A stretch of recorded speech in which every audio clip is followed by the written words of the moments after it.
Hello, everyone. Welcome again to another episode of The Wealth Bridge. My name is Adebola Kolawole, and I have with me today my fellow, what should I call you guys? You know, anyway, I have with me Ademola and Modupe. We're going to be doing this episode together. And I hope you saw our last episode. That was a very interesting one. And we are here again with another very interesting topic that we're going to be discussing today. And that is couples and money. And it's just so happened that today is Valentine's Day. I mean, we didn't plan it to air today, but it just so happened that today is Valentine's Day. I want to wish everybody out there happy Valentine's Day. So this topic is just, coming up at the right time. So couples and money, what is that all about? I mean, we are African immigrants here in the United States. So, and many African immigrants grow up with strong money beliefs. I want to say strong money beliefs that shaped, maybe by our culture, that shape our family, our expectations, and our, sometimes survivor mindset. But we're going to be talking about how this affects couples and how it may affect their building their wealth together as a team. So before we go on, I just want to call on my my partners to just say hi to everybody. So Ademola, how are you doing today? How is it in New York? Well, I'm doing, excited to be here today. It's a blessed day. And we know today is Valentine's Day, and it's just a wonderful time to just celebrate love, celebrate oneness, celebrate togetherness, celebrate unity, celebrate, the peace that God has given unto us. And I just want to just appreciate, you ladies, and happy Valentine to you, and happy Valentine to all our viewers. All right, Modipe, why are you laughing? Maybe because it's Valentine's, so I just chose to laugh. Okay, all right. So how are you doing? I'm How doing is your great. end? We Blessed and are highly dealing with the favored. cold on this side. I doubt if you feel the cold on your end A little bit. It's a little bit. California. Yeah, it's Okay. California. All right. So are you guys ready to dive in and just let's enlighten some audience today about this topic. So we are just going to dive into this. We're just going to discuss this. We hope some people will catch some things from here, and we also will do the same because not like we are expertise or experts on how couples should use or spend their money, but just sharing some experiences and some life experiences. So let's talk about what money represents in your home growing up. What do you see money? Is it as a security? Is it power? Is it sacrifice? Or what is it? Was it luxury? What was how did, growing up? How how did the culture shape your knowledge of money or your script or what money represents? Any of you could just go on and get started and let's get this thing rolling. Um, Imola, you do you know, want to go ahead? Yeah, I'll chime in. What a great question, especially on this wonderful topic. Like you said, we're not experts. None of us are experts when it comes to the area of you know, having the best marriages or having the best couples, but we all have experiences and we all have different insights that we can all bring based on our beliefs, our cultural backgrounds, our different homes, what we saw in our own homes. You asked a wonderful question, and for me, what money represented growing up was, money definitely represented security because we knew that when dad went and whatever we needed, at least we had most of what we needed. So that was definitely some type of security. But at the end of the day, even despite we had the security of money, that still did not do much because the relationship you actually had with the person that was bringing the money also is something that we don't really talk about. So the money could be there, but is the money really solving all the other things other than bringing some security to the family? Yes, money growing up, based, like for my household, both parents who are working, most of the money was being brought by my dad. So for me, growing up, that's one thing that I saw, that it's in my place as the man, to be the one to be in charge when it comes to money. But growing up, as we all grew up, we all understood that it's not really a one-way street like we think it is. Mhm. But just Yeah. go direct to your question. For me, in my family, money definitely meant security. Money also meant stability for us. It meant that we felt okay. Whatever we needed, we could at least afford. We didn't have to go to uncle's house, or we didn't have to go to anyone's house. And that was, and my parents even shielded us from a lot of outsiders, because most of the money burden was on him. Oh, So he didn't want us to be exposed to so many of all those things. And even up to now, that kind of like shapes the way I think about some of these things. But Modukwe could definitely chime in on this. okay. All right. So before Modifier talk, you just shared a little bit about your experience, and we're talking about couples today. And when you say couple, we're talking about two people coming from different backgrounds, didn't grow up together, and their beliefs, their values, or the way they were shaped when comes to money differs.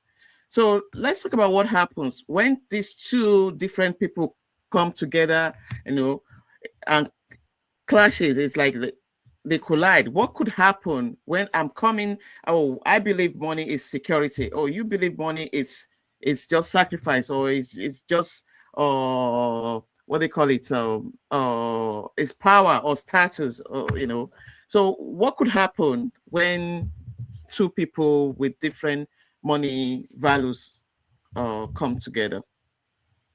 Thank you, Debola. Hi, everyone. Are you ready for today's episode? We're talking about couple. And in all fairness, this is very relevant to the season at hand. When two people come together with different money philosophy, so many things will definitely happen. It's just like when you're trying to resolve something and you don't agree on it. That conversation and argument and drift, can prolong for so long. And it's very important that two grown adults who deemed it fit to love each other need to sit down and have this conversation.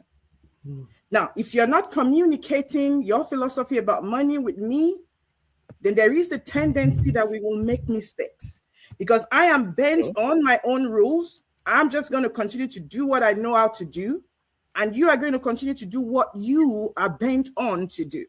At the end of the day, it's going to be catastrophic, not just to the home, but to the lives that we are even bringing into the home.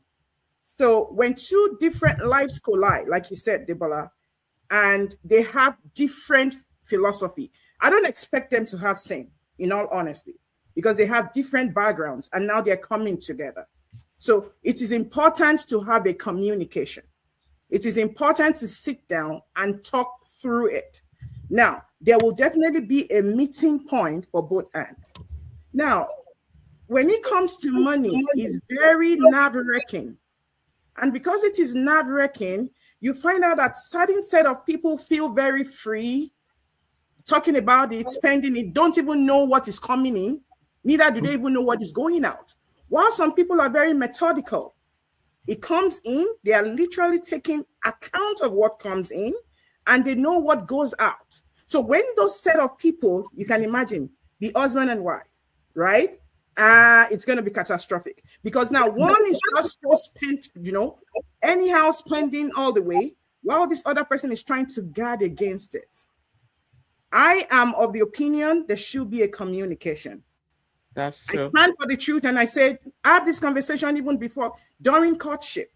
So you have a feel for what this person is up to. Temperament is also another thing that plays a role. Somebody's temperament is different from the other. And because your temperament is, wired this way, it has a way in pushing how or how you see money, whether we like it or not. So it's a bigger conversation, in terms of two people coming together and then realizing that we have a decision to make. What is our goal? What's our objective? What are our plans for the children we're going to raise? Those are things that will form that new philosophy. We're not going to say, because my daddy, my mommy did, so now in my own house, it has to be, this is 2026, man. We sit down, we look out for what's going to work for us. What is the responsibility of the man as a provider, as a breadwinner? Where does the woman come in? Are we sure we have things in place to ensure that this family is going to be protected in the event anything should happen or anything should go wrong? In fact, you've really touched on a very important point, and that's what we're trying to say about when two manuscripts come together. Because your parent did it this way doesn't mean that you have to do it that way. If it's not the best way, you have to find a common ground. What works? What's best for your family? As one spouse is making the money, one spouse is spending it. Is that okay for you? And the reason why we're talking about this today is we want to see, to point out how these cultural values and beliefs and about money, actually from our sense, our community, how this affects couples from building their wealth together.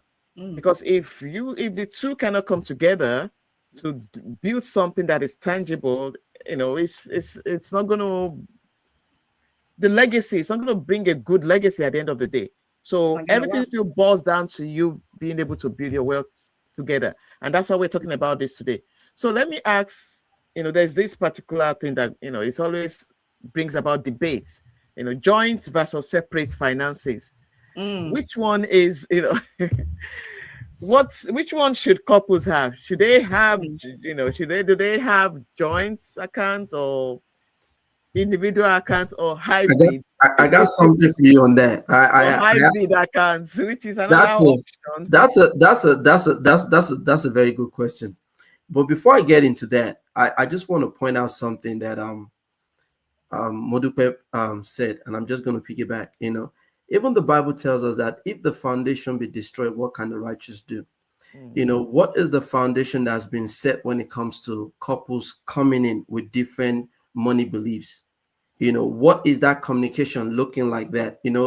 When we do get married, this is how we want money to be structured. This is what we want to do so that we can build our wealth. Most times, most couples just get into it, and the money part, we don't really talk about the money part. So we just assume that once we get into the marriage, we'll fix it at that point.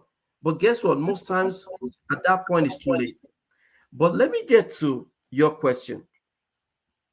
I was listening to Miles Monroe a few days ago, and Miles Monroe said, if both men, like the Bible tells us, that for this reason a man shall leave his father and his mother and be joined to his wife, and they shall become one, according to Genesis 2:24. Now, both couples coming together, they should have a vision, oneness. So if our money is in the same pot, but one person now decides, oh, you know what, I should have my own account separately. Miles Monroe said what we just did is we've just added D into that vision, meaning that division, we've just divided the vision. Money is something that's very important when we really look at it. When it comes to money, if the Bible says the man and woman should come together, and we could talk as people of faith because we are people of faith, as people who live in the world, yeah, you could have a different perspective. But as a person of faith, my belief that if both of you have agreed from the beginning, and that's why I said, if the foundation be destroyed, what can the righteous do? So do you have that same foundation coming into the marriage as one couple saying, you know what, we're going to have one pause and we're going to do our due diligence to make sure that we don't shipwreck ourselves. I have to be accountable my spouse has to be accountable. One person can't just be the one that spends it all, and the other person being the one that saves it all. There has to be some type of balance, and that's one thing I believe. But anytime when there's a D, where one person decides they want to do their own thing, it means that the vision is getting split, and we don't want no division, because that's how marriages or couples fall apart. And we know money is a huge topic when it comes to building wealth, and when it comes to couples and relationships. I like the fact that you opened up and you talked about your standpoint regarding that question. And so I'm going to be Jesus advocate here, okay? And I'm going to say that. Let's hear it. Let's hear it. I'm going to say that in a situation whereby an individual is out there sitting in the audience and is saying, you don't know my story. We together had a similar pulse. I trusted this man. I believed in his vision. I believe he was, worthy to take this family, my family out there. Somebody's out there in the audience saying, you know what, I did all of that. Everything you said, you know what, leave and cleave. And then, you have the vision, and then you go all the way out and we're spending. But this same singular person that is meant to protect the family wrecked the family. And you're saying, and I'm again saying, well, aside from every other thing that is doing well, this finance, this one, is not doing well in that area.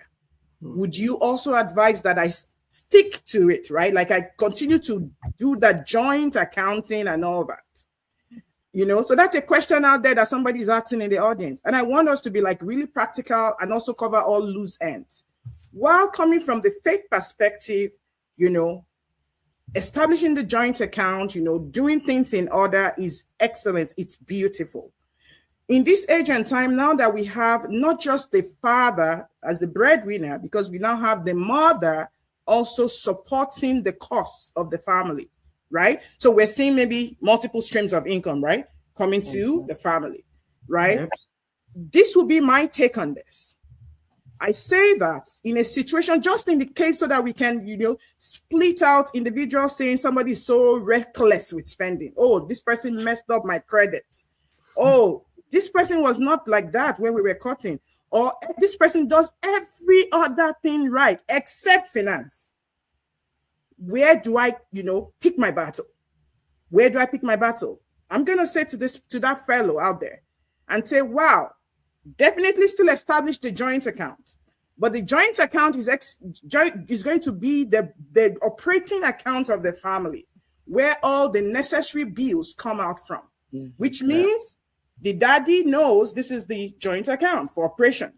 Mommy knows this is the joint account. Daddy, mommy, source of income goes there, right? Which is what is going to enable the running of the house. Now, daddy, mommy can also still have their own individual account. That will be my take on this. While there is a norm in the aspect of faith, but we also want to make sure that we are not just literally telling people who have been hurt out there not how to manage and secure or mitigate against certain things that might be out there. I believe in having the joint account, but I'm saying let's make room in a situation where we have a reckless spender as a partner. And he does every other thing right, except that one. How do we figure it out?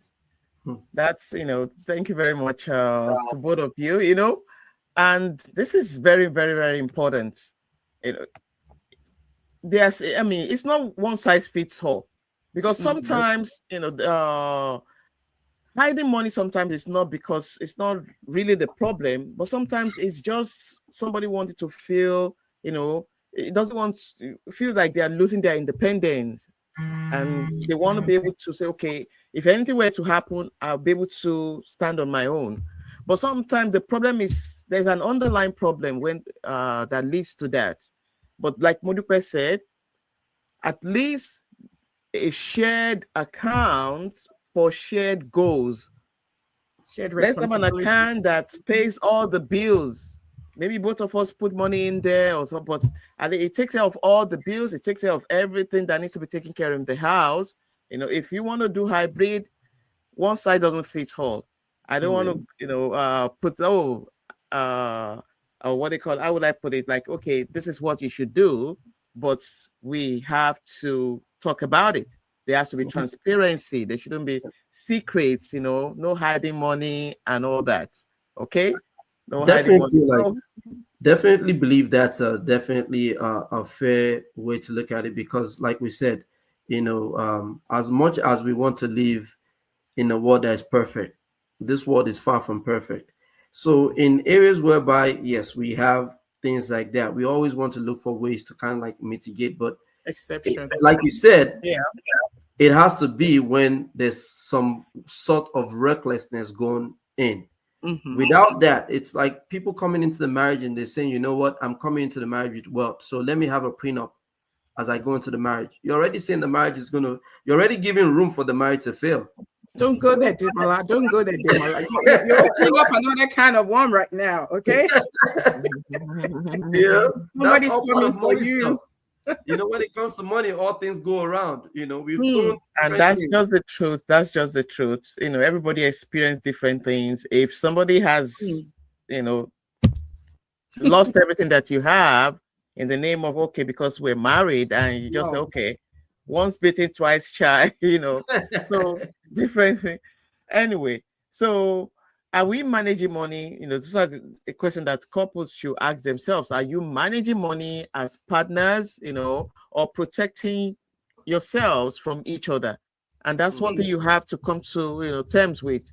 Is your money, are you managing it just as partners, or just protecting each other? There has to be communication. So let's talk about those money conversations that we can have that wouldn't end into arguments, because most talks about money, or tends to go into argument. So what are those things that we can do as that couples can do when it comes to money conversations? What are the things they can do to get things moving in the right direction? Okay, I'll take a step at that. Okay. Now, so few of the things I was going to say is we're married. Whether we like it or not, transparency, accountability is not a conversation we should be having. It is a norm. It is a norm, yeah. You see, so we shouldn't be looking for it that, okay, are they transparent? Are they? It should be, it's part of the package. You know what I mean? It should be part of the package. Now, so having said that, so I, as a lady, I shouldn't now be expecting a whole lot when I know the source of income coming from my spouse. I know the source of income coming from mine. So most of the time, things that I see that causes the rift is when we begin to bite more than we can chew, right? And then the lady is on the demanding side. Oh, you're the breadwinner. Oh, at least I also bring something to the table. What do you bring to the table? I am the table. I'm this, the table, right? And the spouse is saying, everything I hand, it is this, right? And so at that point in time, when we have a transparent understanding of what everybody brings to the table, we know it. So dollars, we know it. So when we are putting things together, we're saying, okay, we need to do this, we need to do that.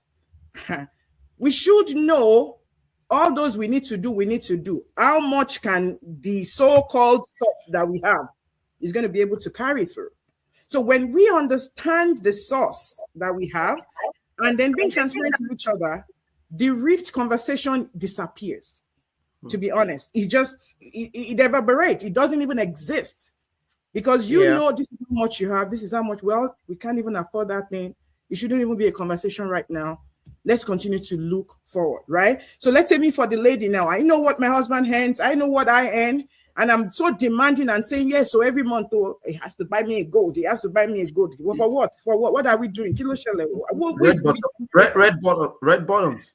I shouldn't do that, because now the man is there stressed. He's saying, everything I earn. I'm transparent. And these are the major reasons that causes the rift. And the man is upset. Like, this lady is not even understanding enough. Number one, maybe the man is not even, happy with what he's bringing to the table. He wants more. And then he's being unnecessarily pressurized to want to go out of his league. Right? You know what I mean? And the guy is pushing himself, and you want to make him die, which is the reason. And I'm going to say it out there to our audience. This is the reason why statistics have shown that the life expectancy of a man is lower than that of a woman. Now, it might seem like, what's going on? Are you team man today? No, it has nothing to do with team whoever. It looks like that. It looks like that, right? But I'm just saying for a fact. It looks like you're speaking facts. Speaking facts. But I'm just telling you, I'm being objective, okay? And I'm saying that if I understand how much is coming from that bucket, then the same thing applies to the man. It could be other way that it is the woman that is the higher earner in the house. So if the man knows the source, and then the man is saying, you know what, we need to do this, we need to do this, and calling way more than we can bite, there's a problem right there. We need to sit down and have a conversation. Because now we are moving towards biting more than we can chew. And we need to really quickly change the narrative because it's not going to work. It's not going to work, period. Well, all right. I'm just going to, going ahead to just try to wrap this up. Was Ademola going to say something? He was going to say something. All I just want to say that, I'm definitely on the money. Modupe is on the money. All I just want to say, in everything there has to be balance. And I think that's where the challenge is. Where there's no balance, there's always going to be a problem. And how do we maintain balance is through communication, effective communication. Are we understanding or are we assuming? There's no room to assume. Where you are assuming, you're leaving room for error. You're leaving room for all kind of different things to come in. But when there's clear communication and both parties are ready to complement, not compete with each other. And I think that's where there's a lot of rift when we come to, are we complementing one another or are we competing with one another? Is there a balance, or do we want a kind of like this distraught in the system whereby it's weighed in on one side and the other? So it could be either way. It could be on the man's side, it could be on the woman's side. But once there's balance does not know gender. Balance doesn't know gender. So once there's a kind of balance, there's a kind of alignment, I think everything starts to come in sync. That's great. Thank you, guys. I mean, I think we have, we've laid a good foundation. We're going to continue this conversation on the next episode. Yay. So, did you say something, Modipe? I just said yay. Oh yeah, we're going to continue. It's not going to end. Put a comment in the chat if whatever you think. Put a comment in the chat. We want to hear from our audience. Definitely. What are your thoughts? How is it on your end? So, transparency, communication, talk about it, and introduce the idea of money check-ins, like a money date. Find the time this week, to come together and talk about it. Money tension starts with unspoken expectations, if I may put it that way. But understanding comes, you have to understand before you start putting plans in place, okay? So have one honest conversation this week about your money beliefs, about your family obligations, and, who does what. And don't forget, very important, align your money with shared goals and values, okay? So we will continue next week with the second episode of this particular topic because we didn't finish today. And we hope that you will join us. We're going to talk more on it. So remember to subscribe and also like and share. Turn on the notification button. Turn on your notification. Thank you. So, and send us your questions. We will keep answering those questions in the comments. Okay. So thank you, my wonderful partners, Modupe and Ademola. And that's it for today. Enjoy your Valentine's Day. Yay. Spend the money today. Take your better half out. Representing.